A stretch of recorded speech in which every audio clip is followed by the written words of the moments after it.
ucapan syukur pada RF Sabat malam hari ini kami datang kepada Tuhan.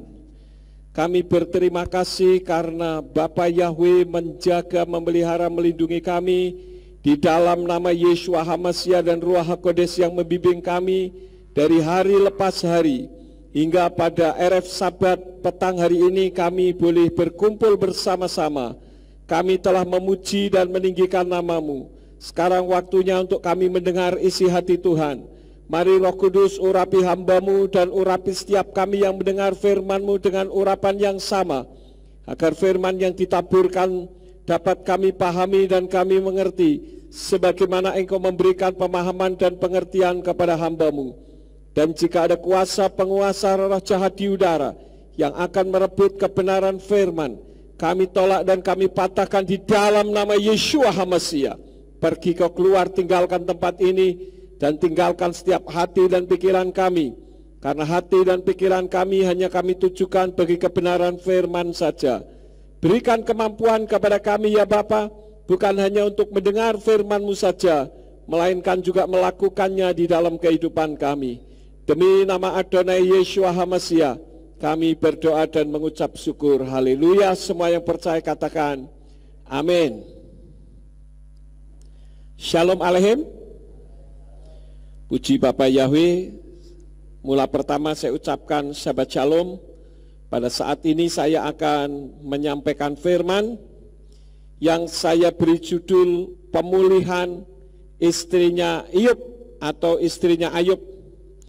Sebagaimana kita ketahui bahwa kalau kita membaca di dalam kitab Iyub pasal yang ke-1 ayat yang ke-1, di sana disebutkan ada seorang yang saleh, jujur, takut akan Elohim dan menjauhi kejahatan. Dia adalah Iyub. Tetapi kemudian dia mengalami permasalahan yang hebat, sehingga anaknya mati semua, tubuhnya sakit, gatal, kemudian harta bendanya habis semuanya. Tetapi kalau kita membuka di dalam kitab Iyub pasal yang ke-42, ayat yang ke-10 mulai sampai ayat yang ke-17, kita akan melihat adanya pemulihan. Saya akan baca, perhatikan kitab suci saudara, nanti saya akan bertanya. Iyub pasal 42, ayat 10 sampai ayat yang ke-17 yang demikian bunyinya. Dan ketika dia berdoa bagi sahabat-sahabatnya, Yahweh memulihkan keadaan Iyub, dan Yahweh juga menambahkan kepada Iyub segala yang pernah dimilikinya menjadi 2 kali lipat. Kemudian semua saudara laki-lakinya dan saudara perempuannya datang kepadanya, dan semua orang yang pernah mengenalnya, dan mereka makan roti bersama-sama dengan dia di dalam rumahnya. Dan mereka menghiburnya serta menguatkan dia sehubungan dengan semua kemalangan yang telah Yahweh bawa kepadanya. Dan masing-masing dari mereka memberikan kepadanya 1 keping uang dan sebuah cincin emas. Kemudian Yahweh memberkati hari-hari Iyub lebih dari yang sebelumnya, sebab dia memperoleh 14.000 ekor domba, 6.000 unta, 1.000 pasang lembu, dan 1.000 ekor keledai betina. Dia juga mendapatkan 7 orang anak laki-laki dan 3 orang anak perempuan. Dan dia memberi nama anak perempuannya yang pertama Yemima, anak yang kedua Kezia, dan nama yang ketiga Keren-Hapuk. Dan di seluruh negeri tidak ditemukan wanita yang secantik anak-anak perempuan Iyub. Dan ayah mereka memberikan tanah pusaka di antara saudara-saudara laki-laki mereka. Setelah itu Iyub hidup 140 tahun, dan dia melihat anak-anaknya dan cucu-cucunya, bahkan sampai pada generasi keempat, dan Iyub mati pada waktu tua dan lanjut umurnya. Amin. Nah, Bapak Ibu Saudara sekalian, kita melihat Iyub keadaannya dipulihkan. Pertanyaan saya, sesuai dengan judul yang saya bawakan pada malam hari ini. Pertanyaan saya, ketika dipulihkan, istrinya Iyyub istri yang dulu atau istri yang baru? Ya, istri yang dulu. Kenapa? Karena tidak ditulis di dalam kitab suci dia menikah lagi atau ada perempuan lain. Jadi alternatifnya cuma satu, yaitu istri yang dulu. Harta kekayaannya dipulihkan luar biasa 2 kali lipat. Disebutkan di ayat yang ke-12, memperoleh 14.000 ekor domba, 6.000 unta, 1.000 pasang lembu, dan 1.000 ekor keledai betina. Zaman itu sudah termasuk kaya raya, ya. Kemudian hari-harinya dirasakan indah karena tidak kekurangan. Ya, biasanya orang selalu mengatakan madesu, masa depan suram karena tidak punya harta. Ini Iyyub dipulihkan. Kemudian anak-anaknya cantik-cantik dan bermental baik. Kemudian memiliki banyak saudara-saudara yang berdatangan kepadanya. Nah, kalau ini sudah biasa. Kalau orang ketika dalam keadaan terpuruk, siapa yang mau dekat? Tidak ada. Nanti kalau didekati, takutnya apa? Hutang, pinjam duit, atau ya pokoknya merugikan orang yang didatangi. Maka ketika orang dalam keadaan terpuruk, hancur, biasanya tidak ada orang yang mau peduli. Tetapi ketika dipulihkan, banyak orang yang peduli. Nah, inilah kehidupan saudara-saudara. Nah, yang menjadi pertanyaannya, kenapa istrinya Iyyub dipulihkan? Karena istrinya ya istri yang dulu. Istri yang dulu menghadapi penderitaan bersama-sama dengan Iyyub. Ada beberapa hal saya ingin sampaikan. Yang pertama, kenapa istrinya Iyyub dipulihkan?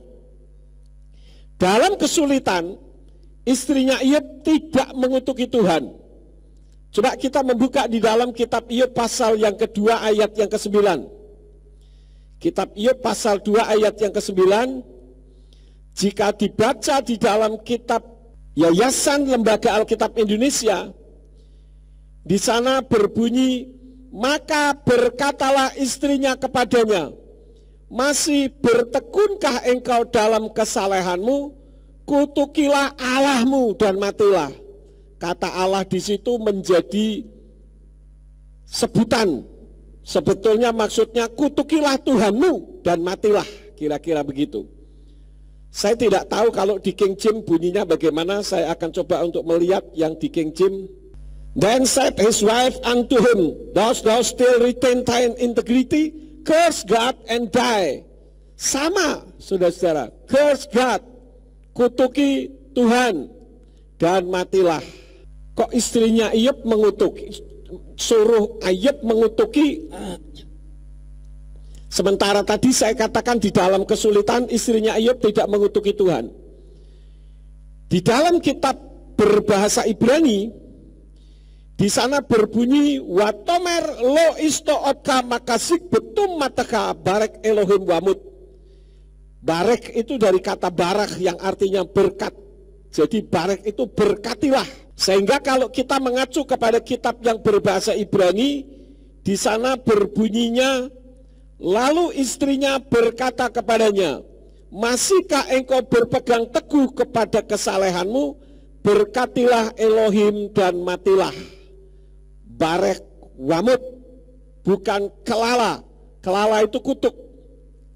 Kof lamet he. Kelala itu kutuk. Lalu kisahnya bagaimana kok istrinya Iyyub ini tidak mengutuki, tidak menyuruh Iyyub untuk mengutuki Elohim, tetapi justru memberkati. Kisahnya begini saudara-saudara. Iyyub itu orang yang saleh, jujur, takut akan Elohim dan menjauhi kejahatan. Itu kata kitab Iyyub pasal 1 ayat yang ke-1 dan selanjutnya. Nah, di dalam kesalehannya ini Iyyub mengajarkan kepada keluarganya untuk takut kepada Tuhan. Walaupun rupanya tidak semuanya dipahami. Terbukti anak-anaknya termasuk anak-anak yang suka pesta. Kalau sudah pesta lupa daratan, nanti Iyyub yang mempersembahkan korban.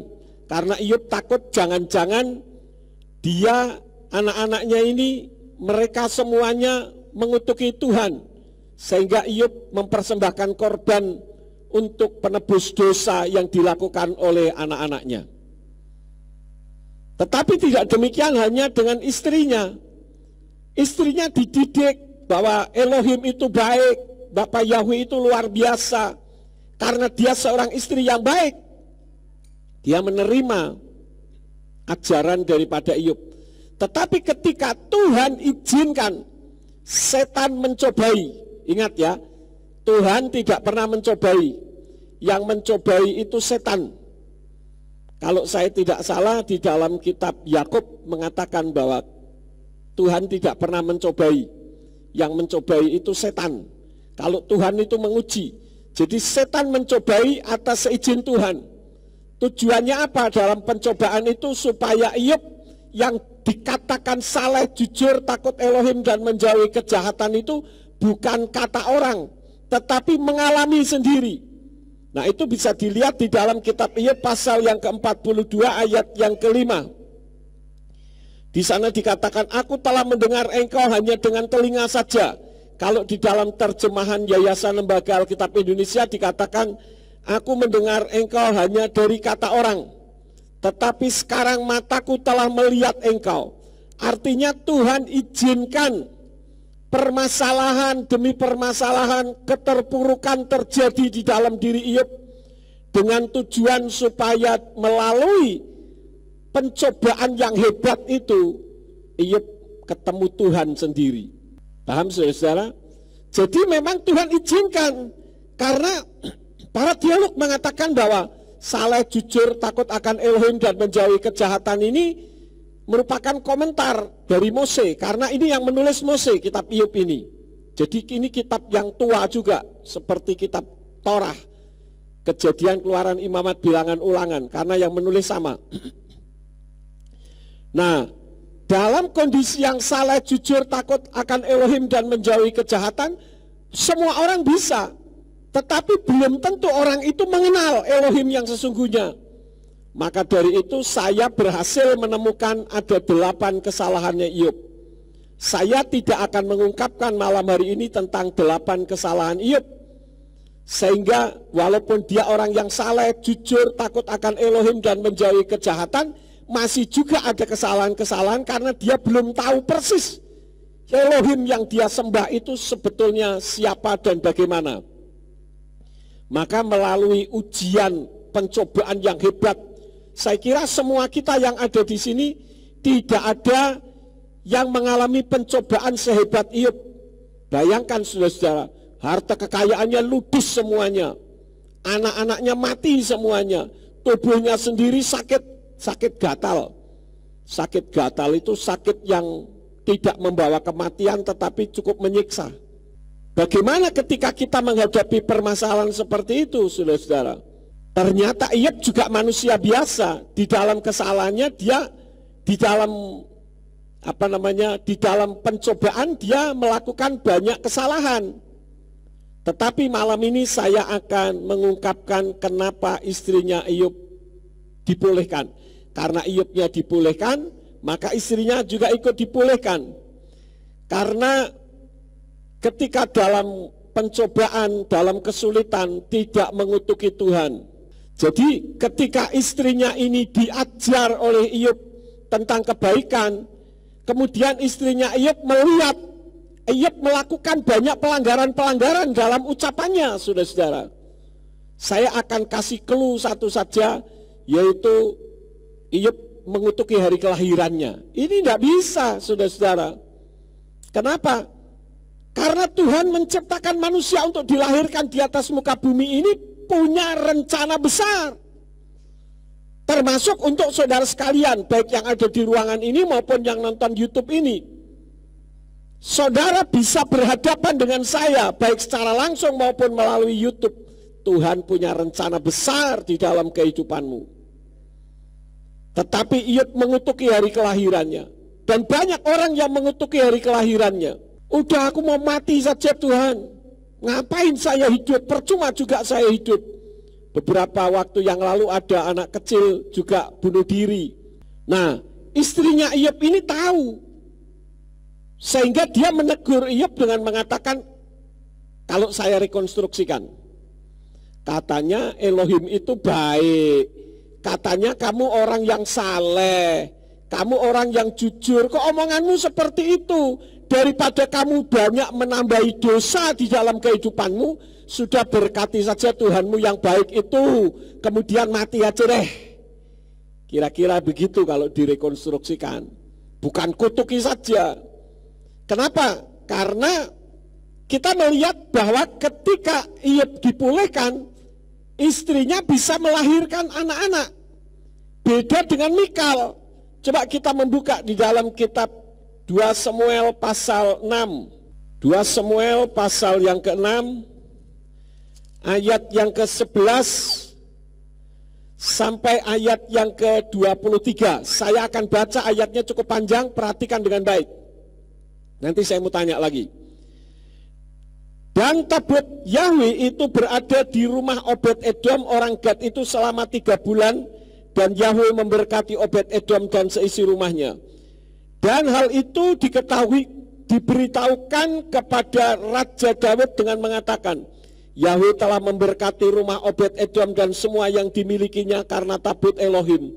Lalu Daud pergi dan membawa tabut Elohim itu dari rumah Obed-Edom ke kota Daud dengan bersukacita. Dan terjadilah ketika orang-orang yang mengangkat tabut Yahwe telah berjalan 6 langkah, dia mengorbankan seekor lembu jantan dan seekor anak lembu gemukan. Dan Daud menari-nari dengan seluruh kekuatannya di hadapan Yahwe.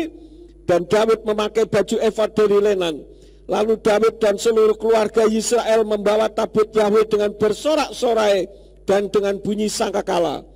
Dan terjadilah ketika tabut Yahwe telah sampai di kota Daud, maka Mikal putri Saul menjenguk melalui jendela dan melihat Raja Daud meloncat-loncat serta menari-nari di hadapan Yahwe. Dia memandang rendah Daud di dalam hatinya. Dan mereka membawa tabut Yahwe masuk lalu menempatkannya pada tempatnya di tengah-tengah kemah yang telah Daud pancangkan untuk itu. Dan Daud mempersembahkan persembahan bakaran dan persembahan pendamaian di hadapan Yahwe. Dan sesudah Daud mempersembahkan persembahan bakaran dan persembahan pendamaian, lalu ia memberkati umat itu di dalam nama Yahwe Zebaot. Kemudian dia membagikan kepada seluruh rakyat dan kepada seluruh umat Israel yang besar jumlahnya, dari pria bahkan sampai wanita, kepada masing-masing seketul roti, sekerat daging dan sepotong kue kismis. Lalu seluruh bangsa itu pergi masing-masing ke rumahnya. Dan Daud kembali untuk memberkati rumahnya. Lalu Mikal putri Saul keluar untuk menemui Daud dan berkata, hari ini alangkah terhormatnya Raja Israel yang telah menelanjangi diri di depan mata budak-budak perempuan, para hambanya. Hari ini dengan benar-benar menelanjangi diri seperti orang hina. Lalu Daud berkata kepada Mikal, di hadapan Yahwe yang telah memilih aku melebihi ayahmu dan melebihi semua keluarga leluhurmu, dengan menyuruh aku menjadi pemimpin atas umat Yahwe, atas Israel, maka aku akan menari-nari di hadapan Yahwe. Bahkan aku rela lebih hina lagi daripada ini, dan siap menjadi rendah di mataku. Namun bersama budak-budak perempuan yang telah engkau bicarakan itu, bersama mereka biarlah aku dihormati. Maka bagi Mikal putri Saul tidak ada anak sampai pada hari kematiannya. Ini kisah diawali ketika ada kejadian kasus Uza. Ketika lembu yang membawa tabut Elohim di dalamnya, di dalam pedati itu mau masuk jurang, Uza mengulurkan tangan, Uza mati. Nah, ketika tahu Uza mau menyelamatkan tabut Elohim beserta dengan pedatinya supaya tidak terjun ke jurang, kok mati, Daud marah kepada Yahwe, saudara-saudara. Karena dianggap Yahwe kejam. Nah, ini yang seringkali dianggap, orang menganggap bahwa Yahwe itu kejam. Sebetulnya tidak, sudah ada aturannya. Kenapa Uzia mati? Yahweh marah karena yang berhak membawa tabut Elohim itu adalah para imam, sedangkan Uzia bukan imam.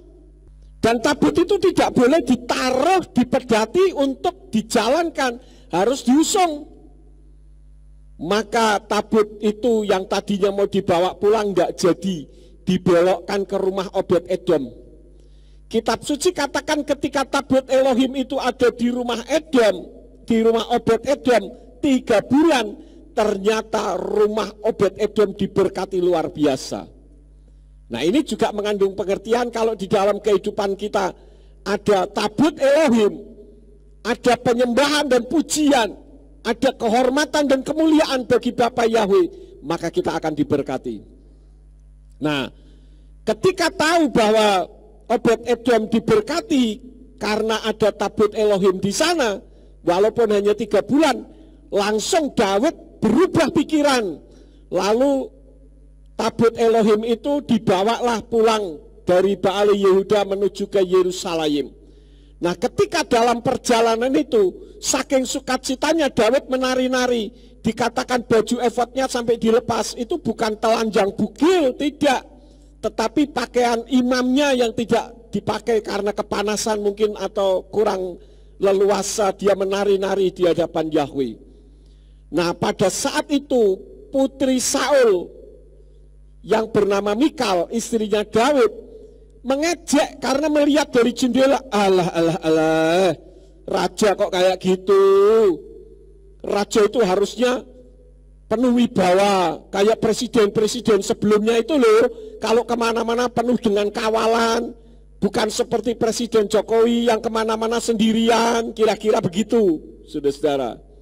Wong raja kok nari-nari di hadapan budak-budak. Nah, disebutkan di dalam kitab suci ketika Daud pulang memberikan salam, memberikan berkat untuk rumahnya, dia bilang Shalom Aleichem. Bukan disambut dengan sambutan yang baik, tetapi justru dicaci maki sama Mikal, istrinya sendiri yang adalah anaknya Saul. Dan kitab suci katakan apa? Ayat yang ke-23, maka bagi Mikal putri Saul tidak ada anak sampai pada hari kematiannya. Dikutuk oleh Yahweh sehingga dia tidak bisa punya anak, saudara-saudara. Karena pada zaman itu perempuan yang tidak punya anak itu dianggap perempuan yang terkutuk. Artinya dia dikutuk karena apa? Karena dia mentertawakan, mengejek, menghina suaminya, yaitu Daud ketika sedang memuji-muji meninggikan Yahweh. Yahweh marah, saudara-saudara. Karena itu ketika ada orang yang memuji Bapa Yahweh diejek, hati-hati. Banyak orang-orang Kristen sendiri yang mengejek orang yang menyembah kepada Bapa Yahweh. Dianggapnya Yahweh itu apa? Nah, kasus inilah yang membuktikan bahwa istrinya Iyub itu adalah istri yang dulu. Dia bisa melahirkan. Coba kalau istrinya Iyub menyuruh Iyub untuk mengutuki Elohim, apakah mungkin dia bisa punya anak? Sementara Mikal yang tidak menyuruh mengutuki Elohim, hanya mengejek Daud saja, tidak punya anak. Jadi yang benar adalah kitab suci dalam bahasa Ibrani yang mengatakan bahwa wa tomer lo isto otka makasik betum mataka barek Elohim wamut. Lalu istrinya berkata kepadanya, masihkah engkau berpegang teguh kepada kesalehanmu? Berkatilah Elohim yang katanya menurut kamu baik itu daripada kamu ngomongnya semakin ngelantur.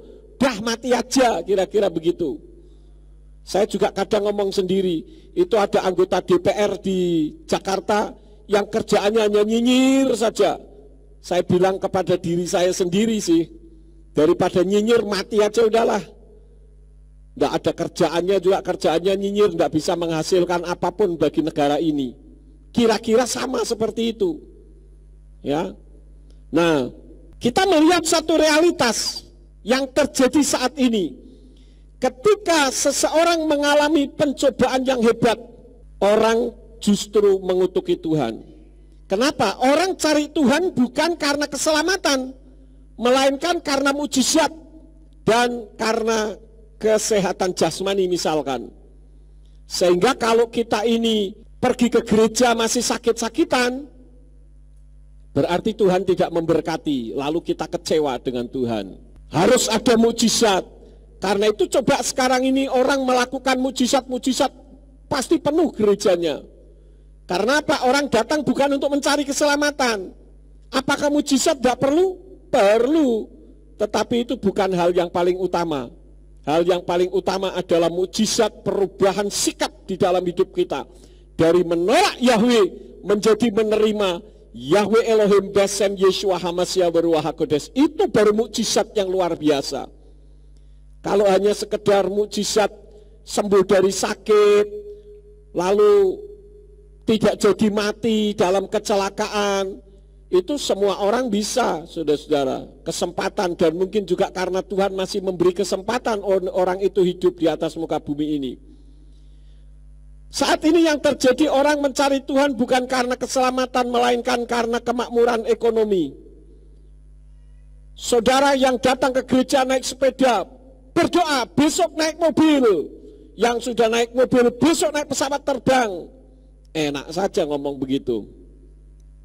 Jadi yang dicari ini bukan keselamatan, melainkan kemakmuran hidup. Ya enggak salah, sekali lagi itu enggak salah. Tapi itu merupakan bagian dari janji Tuhan. Kemudian entertain atau hiburan, ya daripada di rumah santai, enggak ada yang dikerjakan, ya udahlah pergi ke gereja aja. Siapa tahu di gereja kita bisa terhibur, menari-nari, meloncat-loncat kayak Daud. Kan hatinya gembira daripada di rumah manyun, memikirkan masa lalu yang penuh dengan penderitaan dan kesusahan. Kira-kira begitu. Paling tidak di gereja terhibur. Nah ini sudah kesalahan fatal, saudara-saudara. Atau pergi ke gereja karena kebiasaan. Ya sudah biasa hari Jumat sore ada ibadah RF Sabat, datang. Biasa kebaktian hari Minggu pagi jam 6:30, jam 5 sore kita datang. Jadi kedatangan kita ke gereja hanya karena kebiasaan atau tradisi. Atau motivasi-motivasi lain yang tidak sesuai firman. Ya, pacar saya kan di gereja. Kalau saya tidak ke gereja nanti calon mertua marah, tidak boleh, repot saya. Akhirnya pergi ke gereja. Ada banyak motivasi-motivasi yang salah, saudara-saudara. Tetapi apa kata firman yang seharusnya kalau kita datang ke gereja? Di dalam kitab Matius pasal yang ke-6, ayat yang ke-33 di dalam kitab berbahasa Ibrani dari kitab Brit Kadasa, di sana berbunyi, Akbaksu resona malkut Elohim, wetsit kato bekal hakafatsim, hahem yinatnu lakem matanot nosafot. Namun terlebih dahulu carilah kerajaan Elohim dan kebenarannya, maka semuanya akan ditambahkan kepadamu. Apa yang dimaksud semuanya? Apa yang menjadi kebutuhan kita, bukan apa yang menjadi keinginan kita. Beda loh saudara, kebutuhan dengan keinginan. Kita saat ini sedang butuh untuk membangun ruang sekolah, ruang kelas. Nanti Tuhan pasti akan memberkati.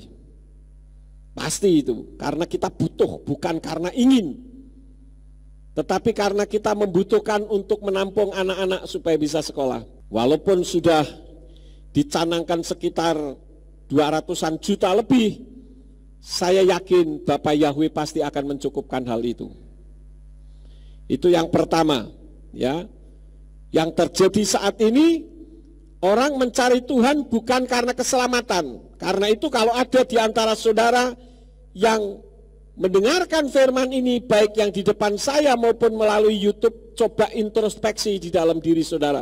Saudara mendengarkan apa yang saya sampaikan ini untuk mencari firman, atau untuk mencari kesalahannya, atau untuk mencari kebenarannya, atau untuk mencari mujizat dan kesehatan jasmani, kemakmuran ekonomi, entertain, hiburan, atau karena kebiasaan tradisi atau motivasi-motivasi yang salah.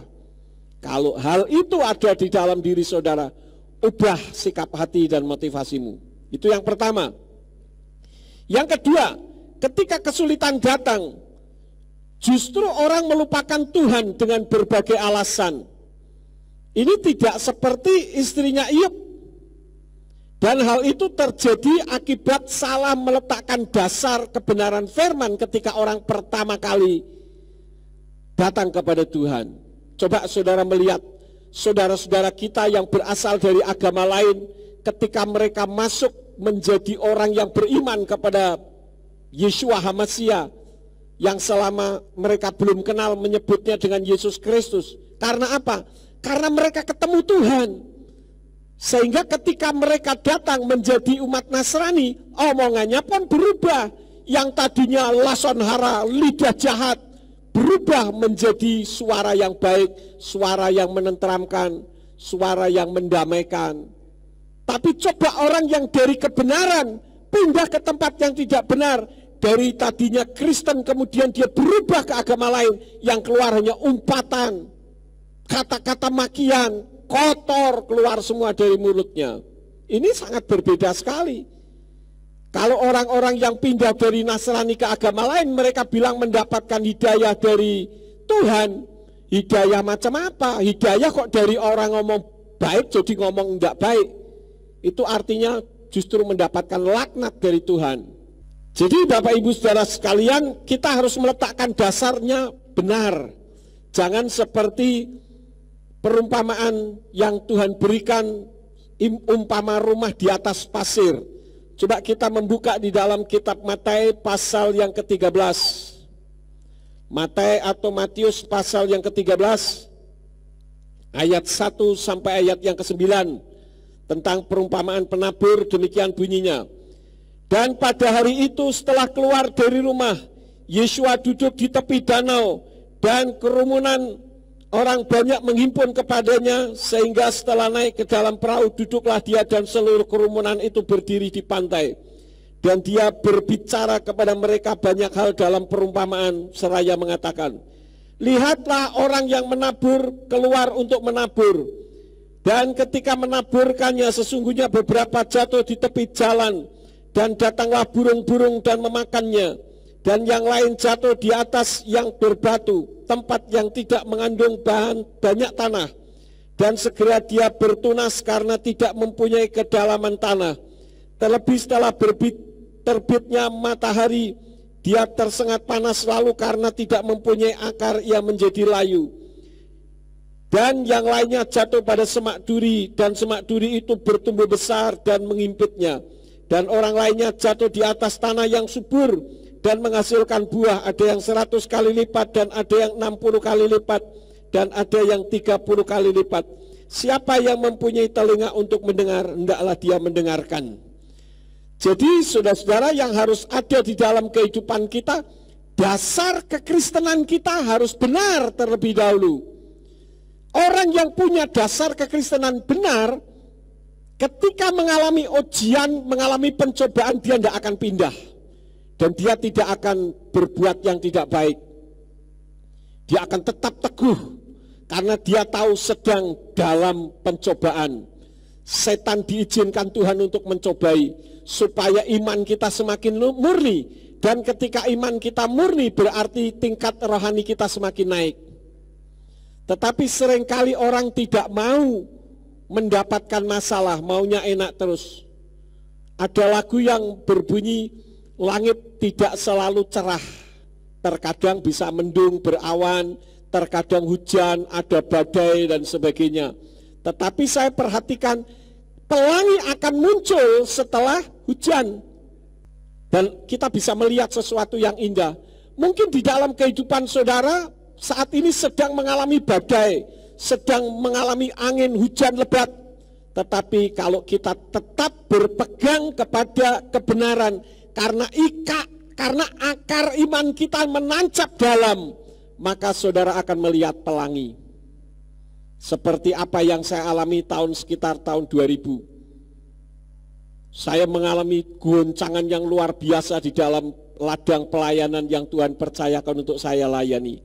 Tetapi karena akar iman saya kuat, apa yang saya ajarkan bukan sesuatu yang keluar dari kemauan saya, tetapi karena kebenaran firman, maka sekarang pelayanan saya lebih enjoy, lebih santai, lebih berdaya guna daripada dulu. Dulu mau melayani, mau bergerak ini itu harus izin dulu sama majelis. Orang-orang yang gagah perkasa, yang penuh dengan wibawa, sehingga kalau izinnya tidak direstui tidak bisa bergerak. Padahal yang mendapatkan sesuatu dari Tuhan bukan majelis, tetapi gembalanya. Ini kan aneh, saudara-saudara. Saya mengharap ketika kita menghadapi tantangan, kita tidak sampai kendor. Karena akar kita menancap dalam. Akar kita itu harus seperti gunung es. Saudara tahu gunung es yang keluar di permukaan itu hanya sekian persen saja. Tetapi yang di bawah itu jauh lebih besar. Puluhan kali lipat besarnya. Rumah boleh indah, mau dikasih apa saja boleh indah dan orang kagum.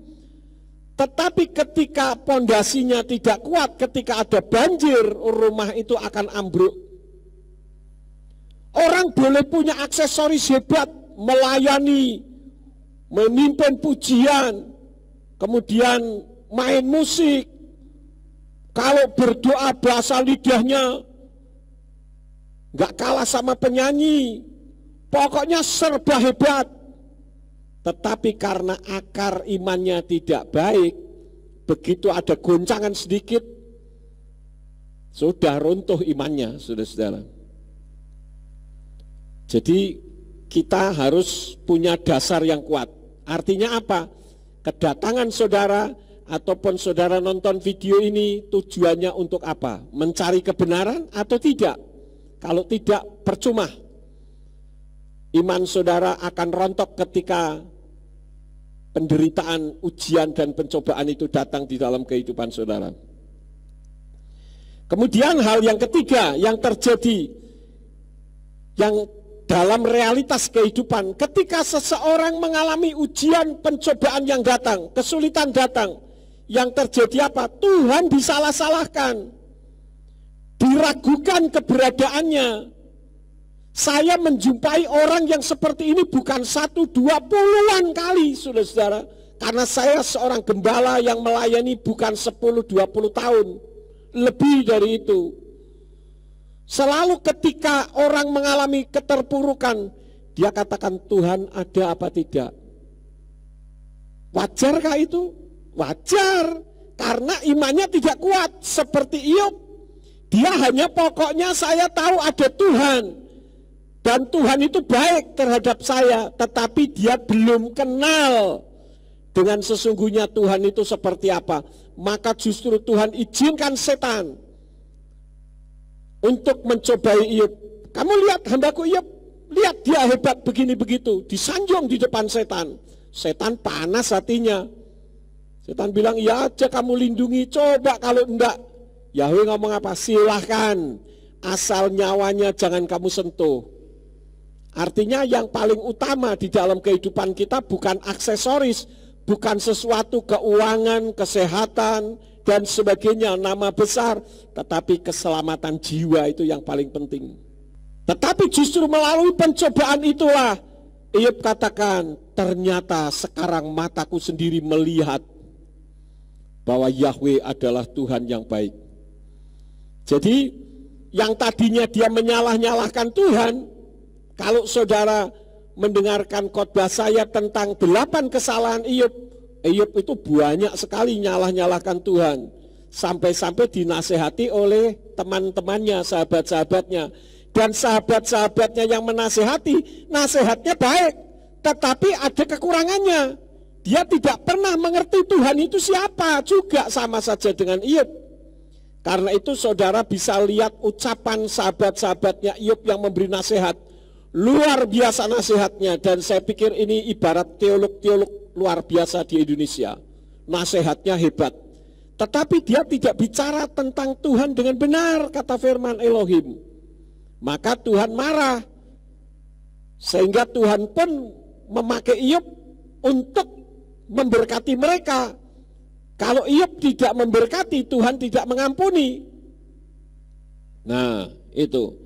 Karena itu ketika kita dalam masalah kesulitan datang, Nggak usah menyalah-nyalahkan Tuhan atau meragukan keberadaan Tuhan. Yang biasa seringkali terjadi apa? Para perempuan kalau mengalami masalah, cerewetnya luar biasa. Tapi kalau duitnya banyak, senyum-senyum sendiri, nggak ada orang juga senyum sendiri. Tetapi saya beritahu, perempuan itu adalah ciptaan Elohim yang lebih kuat dari laki-laki. Jadi berbanggalah perempuan-perempuan. Karena diciptakan oleh Tuhan lebih kuat dari laki-laki. Nah, kalau perempuan lebih kuat dari laki-laki, seharusnya perempuan ini menolong laki-laki. Karena tujuan Tuhan menciptakan Hawa itu untuk menjadi penolong Adam. Jangan seperti yang tertulis di dalam Amsal 9 ayat yang ke-13. Jadi perempuan bebal. Kalau perempuan bebal apa? Cerewet. Nggak ada benernya aja orang lain. Tetapi coba kita ubah sikap kehidupan kita semuanya. Saya ajak saudara untuk membuka di dalam kitab Amsal pasal yang ke-9 ayat yang ke-13. Di dalam Indonesian Literal Translation dikatakan wanita bebal itu cerewet, ia tidak berakal budi dan dia tidak mengetahui apapun. Di dalam kitab suci Word English Bible dikatakan the foolish woman is loud. Artinya apa? Suaranya gede. Ya. Undisiplin, tidak punya kedisiplinan yang baik. And knows nothing, dan tidak tahu apa-apa. Pokoknya ngamuk aja taunya. Nah, ini kalau kesulitan datang, saudara yang laki-laki juga jangan berpikir, oh rasain kau perempuan. Tidak. Perempuan ini berbicara tentang gerejanya, yaitu umat manusia yang adalah mempelai perempuan. Artinya kata perempuan di situ bukan hanya untuk wanita-wanita yang ada saat ini dalam jenis gender, tetapi semua yang ada. Ketika kita mengalami masalah, bisanya hanya ngomel, marah-marah. Ini di hadapan Tuhan tidak mengetahui apa-apa. Bukan saya loh yang ngomong, tapi firman. Karena itu kita seringkali melihat manusia itu dipengaruhi oleh situasi dan kondisi. Ketika kondisinya sedang baik, sedang mood, duitnya sedang berlimpah, kepalanya tenang. Karena dompetnya tebel. Diomelin orang juga diam aja, saudara-saudara. Tapi ketika duitnya tidak ada, jangankan diomelin, beradu pandang dengan mata aja udah loh. Ngapain lu lihat-lihat? Emang nggak boleh lihat, yang punya mata kok nggak boleh lihat. Kalau orang Jakarta, gua culek mata lu, enak aja ngomong. Dulu pernah saya naik mobil, diserempet sama orang pakai songkro itu, saudara-saudara, yang apa namanya, yang dipakai untuk bawa barang itu. Baru saya buka kacanya lebih galakan dia. Yang nabrak lebih galak, saudara-saudara. Saya pikir, nggak mau saya ngeladenin orang gila, saya jadi ikut gila bareng dong. Tujuannya saya itu cuma mau lihat yang ditabrak itu modelnya kayak apa rusaknya. Wah udah ngamuk-ngamuk, padahal dia bawa songkro. Yang mau ngamuk kan saya seharusnya yang punya mobil. Ini yang terjadi seringkali seperti itu. Kemudian hal yang keempat, ke gereja hanya karena keturunan atau kebiasaan, bukan mau mencari kebenaran. Yang seperti ini jenisnya apa? Pokoknya hidup matiku di sini, gerejaku di sini, apapun yang terjadi ya tetap di sini. Mau ajarannya benar, mau ajarannya tidak benar, saya dilahirkan di sini. Nah ini jenis yang seperti ini, ya. Atau karena dasar kita salah ke gereja mau mencari relasi bisnis. Siapa tahu banyak kenalan di gereja. Kita gereja kecil di sini. Tidak ada yang seperti itu. Tapi kalau di gereja besar, bisa aja saling berkenalan satu dengan yang lain, lalu bertukar kartu nama. Siapa tahu saling menghasilkan. Ya tidak salah. Tetapi kalau itu dijadikan dasar utama, maka saudara salah. Kemudian hal yang keenam, tidak punya pengetahuan firman. Pengetahuannya hanya karena kebiasaan.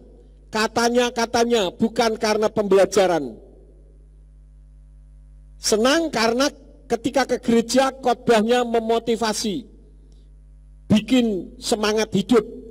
Tapi setelah itu keluar lagi sama saja. Karena apa? Yang disampaikan hanya seperti motivator saja. Tidak pernah mengajar sehingga imannya memiliki akar yang kuat. Tapi tidak demikian halnya dengan istrinya Ayub. Ketika mengalami pencobaan hebat, dia tetap bersikukuh untuk mengasihi suaminya. Tidak menyalah-nyalahkan Tuhan. Hal yang selanjutnya, menjadikan Tuhan sebagai objek, bukan sebagai subjek. Jadi kita pergi ke gereja, kita mau ikut Tuhan itu jadi objek kita. Supaya begini, supaya begitu, maka kita sering kali mengatur Tuhan. Dan banyak orang mengatur Tuhan, bukan diatur oleh Tuhan. Konsepnya saja salah. Saya bangga memiliki engkau. Loh, kok hebat kitanya daripada engkaunya? Contohnya, saya punya HP ini. Saya bangga punya HP ini. Berarti lebih hebat saya atau lebih hebat HP-nya? Lebih hebat saya, karena saya yang punya. Lah kalau saudara mengatakan, aku bangga memiliki engkau, ya sama. Padahal seharusnya yang dikatakan, aku bangga dimiliki oleh engkau. Karena Tuhan lebih berkuasa dari kita. Sehingga kita bisa mengerti, punya konsep di dalam pikiran kita.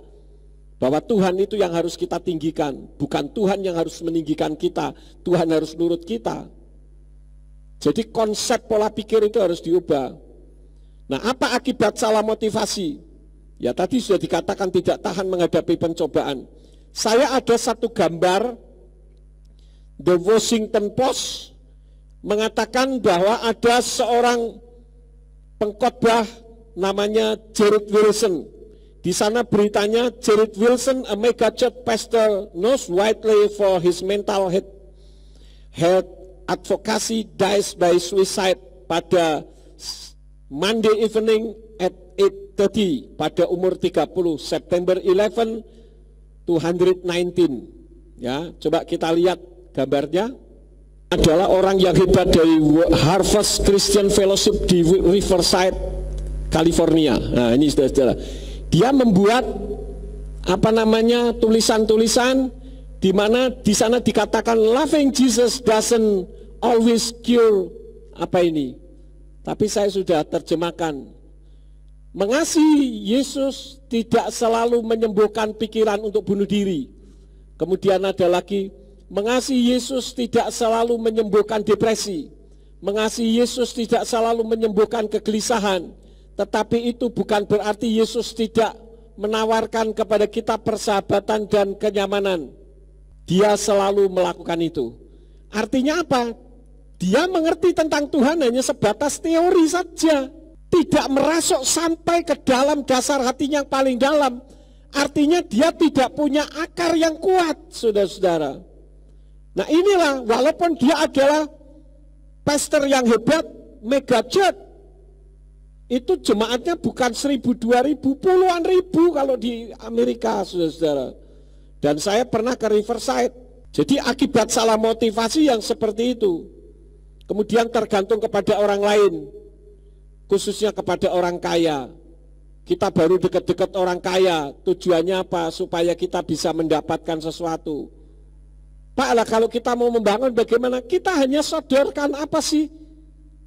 Bukan kita meminta, kita memberitahu. Dia tergerak, memberi silakan. Kalau enggak, kita enggak minta.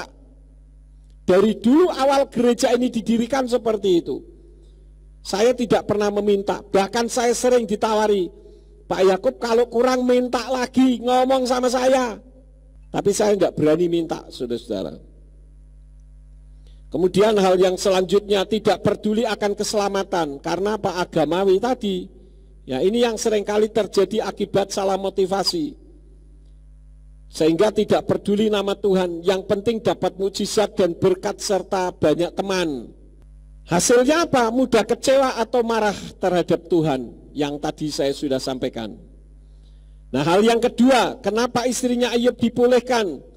Dalam kesulitan, istrinya Ayub tetap setia mendampingi. Di sana dikatakan di dalam Amsal pasal 17 ayat yang ke-17. Seorang sahabat mengasihi setiap saat dan seorang saudara dilahirkan untuk masa kesukaran. Jadi ketika dalam kesulitan, istrinya Iyyub tetap setia mendampingi suaminya. Yang seringkali terjadi apa? Habis manis sepah dibuang. Itu yang seringkali terjadi saat itu. Maka ketika saya pertama kali ke Singapura, saudara-saudara, saya ketemu dengan seorang pastor. Saya tidak perlu sebut namanya lah, karena pastor itu jatuh juga di dalam dosa.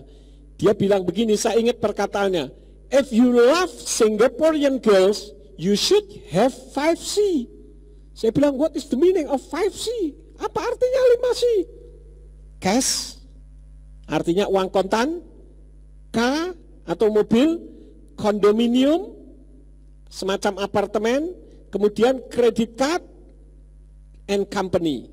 Nah, kalau kamu punya 5 hal ini, mau cari perempuan Singapura, gadis-gadis Singapura pasti akan cepat katanya. Mau yang cantik, mau yang model seperti apa bisa. Ya iya, namanya juga orang kaya. Kita lihat di Indonesia juga orang kaya umur 85 tahun juga bisa menikahi anak umur 17 tahun.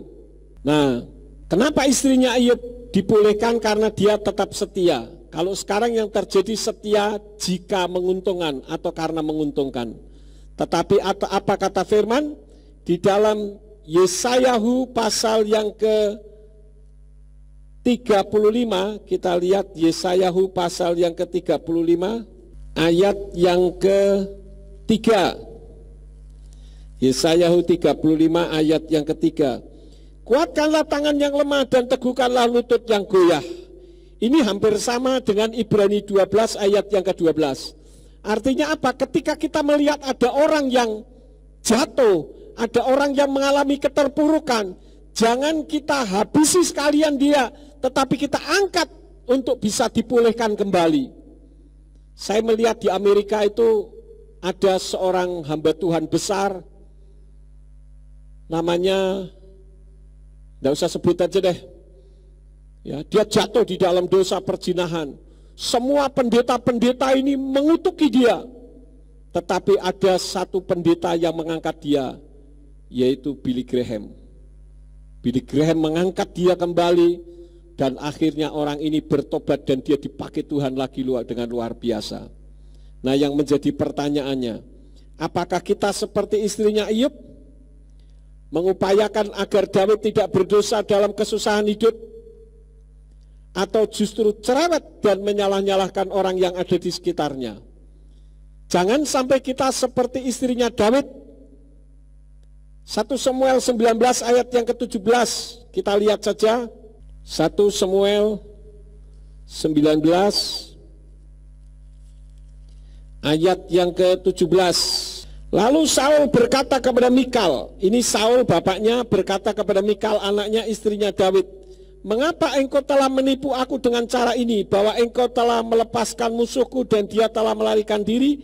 Dan Mikal berkata kepada Saul, ia berkata kepadaku, biarkanlah aku pergi, mengapa aku harus membuat kamu mati? Ini kan ucapan seorang istri, walaupun dia ada sedikit membela Daud, memberitahu untuk keluar, tetapi dia tidak melakukan pembelaan yang benar kepada ayahnya sendiri.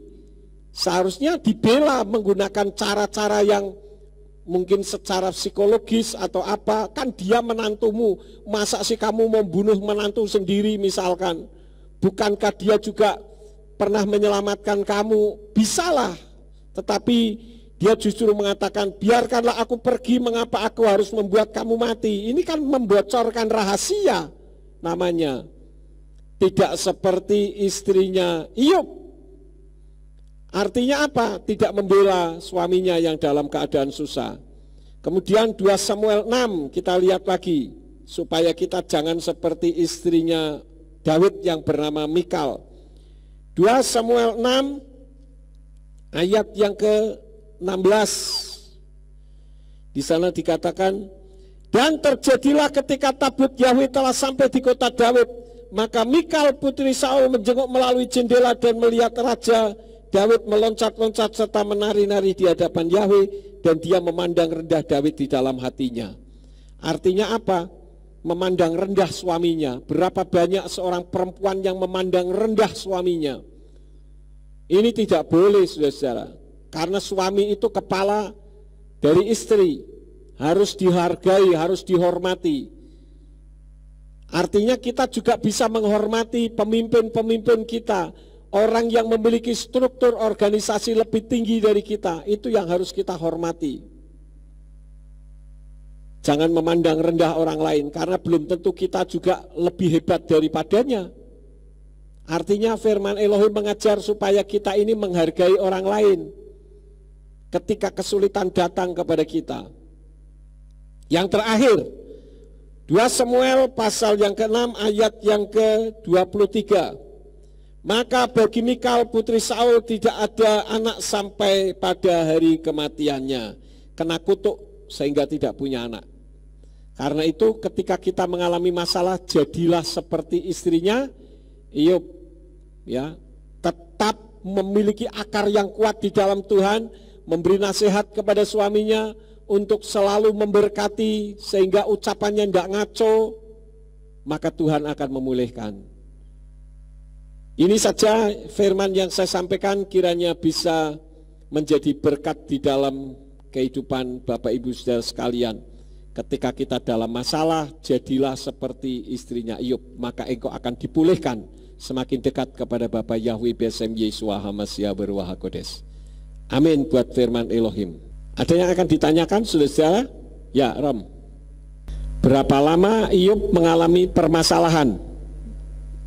Oh, pemulihannya di dalam kitab suci tidak disebutkan berapa lama pemulihannya. Dan ketika saya membaca Sefer Hayasar, saya belum membaca sampai selesai. Jadi mungkin di sana ada, tetapi saya belum berani menjawab. Tetapi yang pasti semakin kita kuat berakar, pemulihan itu semakin cepat. Ini yang menjadi intinya. Contohnya saya, ketika saya menghadapi permasalahan hidup tahun 2001, saya harus disingkirkan. Saya membutuhkan pemulihan kembali. Apa yang saya kerjakan? Saya berdoa, dan berdoa. Saya tidak melakukan apapun. Saya buktikan bahwa Bapa Yahweh yang saya beritakan ini adalah Tuhan yang hebat, Tuhan yang benar. Dan hasilnya saudara bisa lihat sekarang ini. Ketika saya dalam masalah, tidak ada orang berani dekat. Pendeta-pendeta yang dulunya setiap saat yang dari desa-desa datang ke rumah, saya bilang, datang ya, nanti saya ada berkat untuk kamu tanggal sekian. Tidak pernah terlambat, selalu datang dengan tepat. Tapi ketika saya dalam masalah, tidak ada satupun yang berani dekat, saudara-saudara.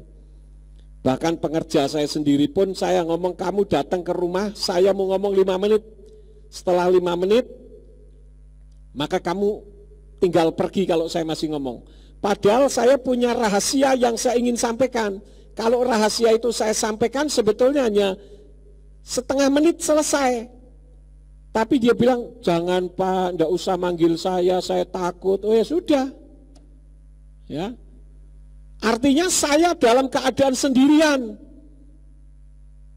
Seperti Yesua ketika mau disalib, semua yang tadinya katakan Hosana, Hosana, mana? Bubar semuanya. Jadi tukang cheerleader yang itu sorak-sorak begitu ya. Paham ya Rom ya? Jadi kita tidak tahu pasti, tetapi yang bisa dipastikan semakin kuat pergumulan kita, pemulihan itu akan semakin cepat. Gitu. Ada lagi yang mau ditanyakan, saudara-saudara? Tidak ada? Baik, kalau tidak ada kita akan akhiri. Mari kita bangkit berdiri bersama-sama. Kita tutup di dalam doa. Segala hormat, puji dan syukur kami naikkan kepadamu. Terima kasih untuk firman yang engkau ajarkan kepada kami. Ajar kepada kami ketika ujian itu datang, ketika pencobaan itu datang. Kami tidak seperti istrinya Daud, tetapi kami jadi seperti istrinya Iyub yang selalu setia, berakar, dan bahkan pada akhirnya mengalami pemulihan yang luar biasa.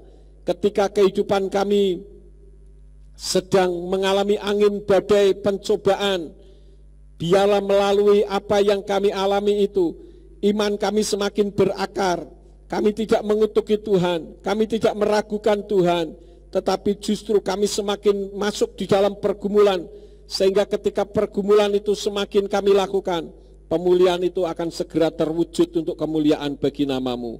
Berkati hamba-hamba-Mu yang sudah mendengarkan isi hati Tuhan, Engkau pulihkan ketika mereka dalam kelemahan, ketika mereka dalam pencobaan, supaya semuanya bisa seperti Iyyub dan istrinya yang dipulihkan untuk kemuliaan bagi nama-Mu. Sebentar kami akan pulang, kirim malaikat Tuhan untuk menjaga melindungi kami, tibakan di rumah masing-masing dengan selamat. Apabila malam nanti kami beristirahat, izinkan malaikat-Mu itu menjaga melindungi kami. Dijauhkan kiranya dari kuasa setan, sakit penyakit maupun orang jahat, supaya besok kami bangun dengan tubuh yang sehat. Dan ketika besok kami bangun dengan tubuh yang sehat dan kami melakukan aktivitas, maka semua aktivitas yang kami kerjakan akan diberkati oleh Engkau. Supaya dengan berkat itu dapat kami kembalikan lagi guna hormat dan kemuliaan bagi nama-Mu. Berkati semua yang sudah ambil bagian di dalam pelayanan RF Sabat pada malam hari ini. Engkau pakai mereka semakin hari semakin heran. Sekarang berkatilah kami karena kami akan pulang ke rumah kami masing-masing. Mari kita angkat kedua belah tangan kita untuk menerima berkat Yahweh. Yefarka Yahweh weyus mereka. Yahweh memberkati engkau dan memelihara engkau. Yaer Yahweh pana oleh kami kuneka. Yahweh menyinari engkau dengan wajahnya dan memberi engkau anugerah. Yisa Yahweh pana oleh kami Yashem leka shalom. Yahweh menghadapkan wajahnya kepadamu dan memberi engkau damai sejahtera. Diberkatilah engkau di kota dan diberkatilah engkau di ladang. Diberkatilah buah kandunganmu, hasil bumimu dan hasil ternakmu, yakni anak lembu sapimu dan kandungan kambing dombamu. Diberkatilah bakulmu dan tempat adonanmu. Diberkatilah engkau pada waktu masuk dan diberkatilah engkau pada waktu keluar. Sekarang pulanglah dan terimalah berkat. Kasih Bapa Yahweh Sang Pencipta, kasih karunia Adonai Yeshua HaMashiach Sang Pembeli Jiwa, dan Ruach HaKodes menyertai saudara sekalian sampai Maranatha. Adonai Yeshua HaMashiach datang kembali untuk yang kedua kali dan mengangkat kita semua. Haleluya. Amin. Sahabat Shalom, Bapak Yahweh memberkati.